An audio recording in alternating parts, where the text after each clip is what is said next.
Good afternoon, everyone, and welcome to Stock Market Today. It's Allie Coram and Justin Nielsen here with a breakdown of the action in today's session, Monday, October 28th, where we saw small caps outperform and China stocks get back into gear, Justin. Yeah, so a little topsy-turvy. Again, a lot of rotations out there, but we'll focus on a couple stocks that looked pretty good out there, including JD.com on the China side, CRS for the steels. Some of the materials were looking pretty interesting, and then on the banking side, a foreign bank, New Holdings, which is out in Brazil. Yeah, ticker in you there. We will go to those stocks, but first, let's take a look at the major indexes. The Nasdaq today up but off highs, up about 0.25%. Same for the S&P 500, up a little less than 0.3% here. The Dow was up almost 0.7% on the day, closing closer to its highs. And the Russell 2000, small caps here, outperforming on the day with the Russell up 1.7%. Justin. Yeah, that was the big gainer, and this despite another another strong day for the 10-year Treasury yield. One of the things that we've been talking about on IBD Live and everything is how strong that 10-year Treasury yield, and usually you would expect the Russell 2000 to kind of have some pressure as a result, but that's not the case today. As you said, a very strong showing. There has been a lot of that rotation where I'll be honest, the Russell 2000 keeps on suckering me in. It looks set up. It looks like it's ready to go, and then it pulls back. So I've gotten Lucy pulling the football out from under me a few times, but it looks good again. It's back above the 21-day moving average line. Really got support right there at 2200. So that's certainly one of the standouts for the day. But look, the Russell is not the only story here in terms of the index. The Nasdaq and S&P 500 are not far off of their all-time highs. They did come in a little bit last week. They got support at their 21-day moving average line. A little bit of, not great in terms of the way they closed on Friday, but still holding in right there, very close to all-time highs. So you can't really fault those indexes too much for that. Yeah, exactly. And, between closing off highs on Friday, closing off highs here today, especially for the NASDAQ, I mean, it's a big tech earnings week. Yes. So, there's a lot of uncertainty out there with how are these reports going to come in? What are they going to say about AI spending? And, that could have a lot of power in moving the market either which way, Justin. But then we do have an even bigger risk event next week. So I'm almost wondering, how excited are investors really going to be with the earnings reports this week, with that around the corner with the election? So we'll have to see, right? Yeah. Maybe we will get these big positive reactions, but it's only a matter of time. Time will tell. Yeah, I'll tell you definitively in 2 weeks. How about that? Yeah, Because exactly. right now I have no idea. And to your point, if the indexes are going to do anything, I mean, flat action is okay, Right. right now. And we're seeing that not only in the Nasdaq Composite and the S&P 500, which are both market cap weighted indexes, but the RSP, which is the equal weighted S&P 500, that started looking a little bit less desirable over the last couple weeks, but even that has really stopped at its 21-day moving average line. So it's not like this is completely falling apart. It's kind of getting support right at a previous level of resistance, just under 180. So it's holding up well, and the QQEW is also and by the way, I should point out that RSP was up over 0.5%, so it was actually outperforming Outperforming today. Yeah. um, the S&P 500 today. And, QQEW, that didn't look too shabby either. Now, inside day today, but still holding up above its 21-day moving average line. Can't really fault it for that on the equal weighted side. Yeah. And then while we're here, we can just take a quick look at mid caps as well. A pretty similar story here with RSP and MDY, I feel like. Yeah. So, MDY, it does tend to kind of follow that whole small cap, like right in between there. But again, here we have something that is right there at the 21-day moving average line. So to your point, looks a little bit more like RSP than the small cap IWM right now. And it's at an inflection point, right? There was that 574 level at MDY, and it did seem to kind of come there. It just coincided with the 21-day moving average line at almost exactly the same level, and that really seems to be where it's holding. Okay, let's take a closer look underneath the surface, zooming in a little bit more here. Let's take a look at the S&P Bank ETF KBE, up 2.8% today, Justin. Yeah. So as I was going through some of my screens today, a few things that jumped out at me. I mean, yes, the small nuclear. I mean, there were all these like little small things that, were having these humongous moves, everything from the nuclear plays like UCLA and even, Dow Jones, not Dow Jones, the Donald Trump, stock, there were a lot of big moves in some stocks. But besides that, what really kind of stuck out to me was China. A lot of China names really kind of were gravitating towards some of the big movers today. We were looking at KWeb on the show IBD Live this morning. I do have a position in KWeb, so that was something. But also banks. So XLF was the top ETF, sector spider ETF today. And if you kind of look at the banks, whether it's KBE or KRE, both of those looked pretty good. Again, kind of at this inflection point where they've gotten support at the 21-day moving average line, and are right there at a previous resistance level. So they look ready to kind of test that. But just individual names, again, as I was screening along, the banks were certainly coming to the forefront of my attention. Yeah. And I'm also curious to see how Bitcoin did today because we looked at that on the show as well. Looks like it closed around highs. The IBIT ETF here up 3.5% on the day.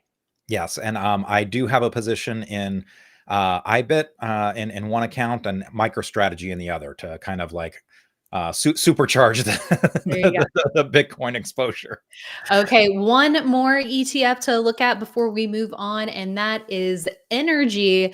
Mhm. We did manage to see XLE close off of its lows, but USO, this tracks the price of oil down over 5% today on news, perhaps that we're turning the page in the Middle East. What do you think, Justin? Yeah, so I mean, look, when oil is down this much, it's going to affect a lot of things. So we were talking about some of the cruise lines that looked a little bit better today. CCL kind of top. In that group, we've got RCL coming out with earnings. If you just look at the Jets ETF, which is a lot of the airlines, these are companies that use a lot of oil, and when oil comes down, that generally is something that's favorable for them. So not to mention that there's a lot of other factors that this can affect as well, but those were two areas that kind of stuck out today. Okay, something that we will keep an eye on.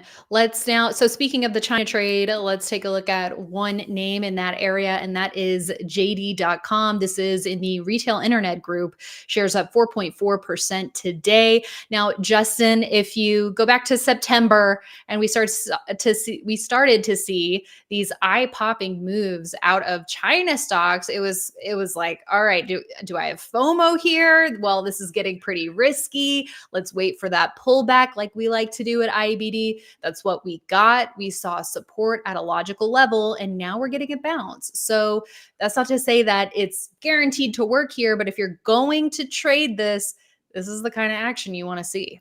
Yeah, and it's worth remembering that, if you go to the monthly chart on JD.com, and it's certainly not unusual in terms of the look that Chinese stocks have had, they have been really out of favor. So, what we've been calling them, basically in the penalty box. There was really no reason. Why would you stick your neck out on something that volatile when it just wasn't even giving you performance? But as you mentioned, in September, that really changed, and it was news driven, of course. A lot of stimulus that the government was going to be providing to kind of prop up the economy as numbers were softening. And it had a really strong reaction to that. A lot of the Chinese stocks, a pretty major pullback over the last few weeks. But when you put it in the context of how far up it moved, it really did retain a lot of those gains. So yes, to your point, if you're going to get in, getting in at instead of chasing it all the way up there, now that you've kind of gotten some support, that it's held the gains, and we kind of had that reversal and a break of the downtrend today in a lot of these names. That did kind of make some of these actionable. So on the Chinese front, I think JD and Baba are two standout stocks, especially since they do tend to have that institutional quality. A lot of institutions have kicked the tires on these, but you could also go with a broader based ETF, and KWeb is one of the ones that that's the one as I mentioned earlier, I took a position in today myself. Mhm. So we've got our options. Yes. All right, let's go to CRS. This is in the steel group. Definitely a standout, I would say, from a technical perspective here, Justin. We covered it on IBD Live as well and had a strong gain today, up almost 7% after finding support at a key level last week. Mm-hmm. And I do have a position in this. I should have mentioned that at the beginning. And this has actually been something I've been holding for a while. And so it really has just kind of traded right at that 50-day moving average line. It's come down to it, gotten support, come down to it, gotten support, and then it did it again on its earnings last week. So I actually added just a touch to my position, not very much, but I'd say probably 10% of the shares that I already owned from previously that I have a nice gain on. I think it's over 30% above my average cost. But this is what I'm looking at. I was looking at opportunities to add to some of my stocks because a lot of things are extended, but I would say that this was actually something that could have been initiated today as well. You don't want to be chasing things too much because the market has certainly been punishing that, especially with a lot of these rotations. But I did like the support that it got on last week at the 50-day moving average line. And this was just kind of an opportunity to kind of buy a little bit on that strength and just add a touch. Yeah. Very compelling technical performance there. Okay, let's round things out with a look at ticker NU. This is a Brazil-based bank, and it was IBD stock of the day today. Yeah, IBD stock of the day. Aparna, of course, wrote a great story on that. It's worth kind of really looking at these stock of the days because a lot of times it does give you a little bit of the background on some of these companies, some of the challenges they face, and some of the opportunities. And it's both on the fundamental and technical side, those IBD stock of the day. So I'll be honest with you, this has been one that has given me trouble. In the past, I've tried it a number of times as it seems like it's been ready and it's got that breakout look to it. A little while ago, I did shift myself to GGAL, which is an Argentine bank, also in the foreign banks area, and that one has been doing much better for me. But again, you can't ignore these setups when they happen, and this was a very compelling setup. Really strong action on the breakout. The big question is, okay, a lot of these breakouts have been, again, they break out and then it quickly kind of rotates to something else. So, but I think you can still, I think a lot of people were looking at this as a potential entry opportunity.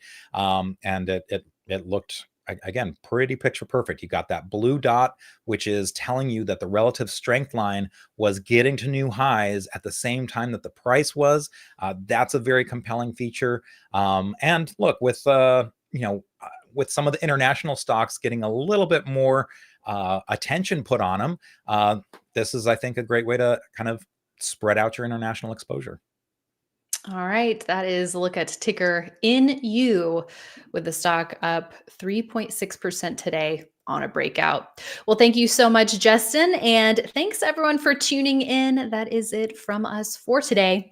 But we'll be back with more tomorrow morning on IBD Live, investors.com/IBD Live for all the details on that. We'll see you there. And then, of course, we'll see you right back here tomorrow after the close.